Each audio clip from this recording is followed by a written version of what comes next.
যে জামাত ধ্বংস হয়ে যাবে। জামাত ধর্মকে ব্যবহার করছে, মানুষকে ধর্ম ব্যবহার করে মানুষের বাড়ি বাড়ি যাচ্ছে।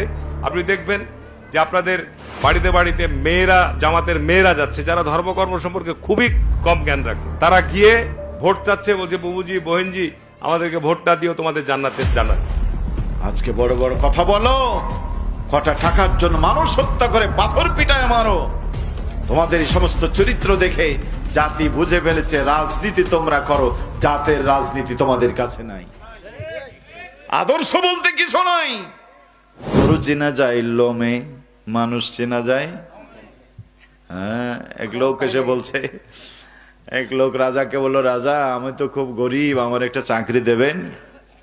রাজা বলছে, তুই আমার দরবারে চাকরি করবি? বলে হ্যাঁ। তা আমার দরবারে চাকরি করতে হলে এক্সট্রা কিছু যোগ্যতা লাগে, তোর কি যোগ্যতা আছে বল দেখি।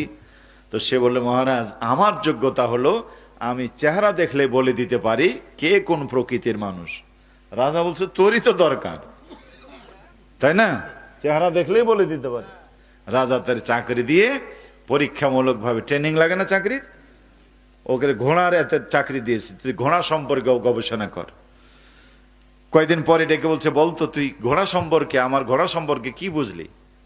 সেই লোক বলছে, মহারাজ আপনার ঘোড়াটা এমনিতে শক্তিশালী, দেখতেও খুব ভালো, কিন্তু জাত ভালো না। রাজা বলছে, আমার ঘোড়া জাত ভালো না মানে? বলিস কি? বলে, আপনার যারা ঘোড়া গবেষক বিশেষজ্ঞ আছে তাদেরকে জিজ্ঞেস করেন। এখন গবেষকদেরকে জিজ্ঞেস করলো, ওরা এসে বলছে, মহারাজ উনি যা বলেছেন সেটাই ঠিক। এই ঘোড়ার মা এই ঘোড়াকে জন্ম দেওয়ার কিছুদিন পরে মারা যায়।